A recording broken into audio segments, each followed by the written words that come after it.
আসসালামু আলাইকুম ভিউয়ার্স, সবাইকে শুভ সকাল। আশা করি সবাই ভালো আছেন। আমি আল্লাহর রহমতে ভালো আছি। তো সকালে নাস্তা খাওয়ার সুযোগ পাইনি, ছেলেকে নিয়ে আসছি আর তার পাপার সাথে নিয়ে আসছি ডাক্তারের কাছে নিয়ে যাব, তার হাতের ব্যান্ডেজটা খুলবো সেই জন্য। কিন্তু ছেলে আর কোনো নাস্তাই খায় না, কত বুদ্ধি।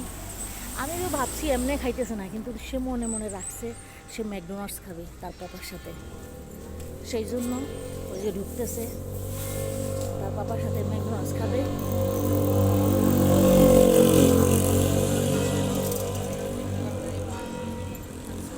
সে মতলব নিয়ে ঢুকছে, দেখি কি কিনে।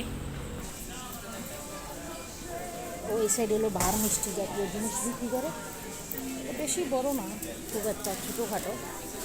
এখন ওই যে অর্ডার করবে।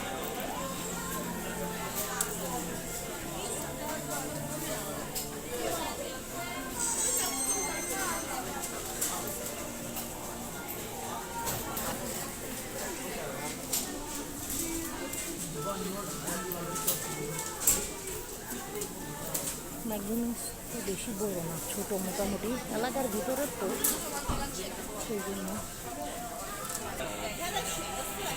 আমার বাবা ম্যাকডোনাল্ডসের অর্ডার দিতেছে। তুমি যেটা খাবে ওইটা দাও, মাম্মা কিছু খাবো না, একটা কাপে খাবো।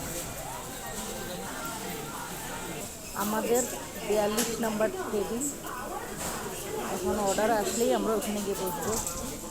এখানে হলো সকালকার নাস্তা, সব মিষ্টি, মানে ইতালিয়ানরা বেশিরভাগ মিষ্টি নাস্তাই খায়, আমাদের তো এগুলো ভালো লাগে না। এই হলো কর্নেটো, কর্নেটো অনেক বেশি মজা লাগে খাইতে। আমি খাই মাঝে মাঝে কাফে কর্নেটো, আমার অনেক পছন্দের।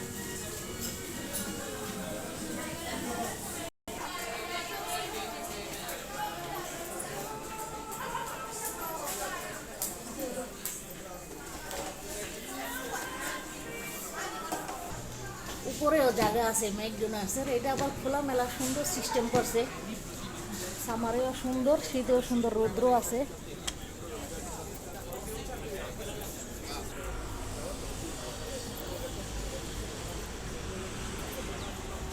আমাদের অর্ডার দিছি, খাবার আসতে আসতে দেরি হইতেছে, তো ভাবলাম এখানে একটু ভিডিও করি, আপনাদের মাঝে শেয়ার করি।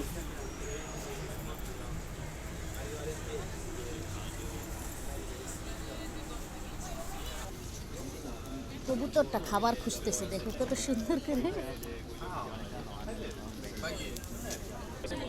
তো আমার বাবার খাবার রেডি হয়ে গেছে, নিয়ে আসছে।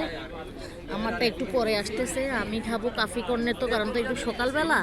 আমার ছেলের এগুলো পছন্দ, এগুলো খাবে সে। বাবা তুমি খাও, মামারটা নিয়ে আসতেছে।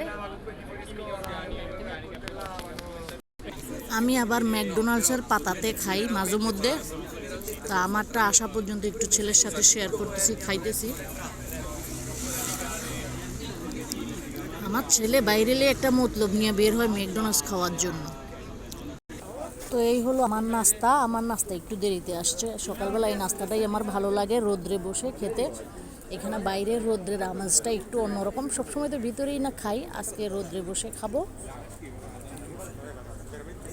ভিডিওটা ভালো লাগলে লাইক কমেন্ট শেয়ার করে দিও সবাই। ওকে, আল্লাহ হাফেজ।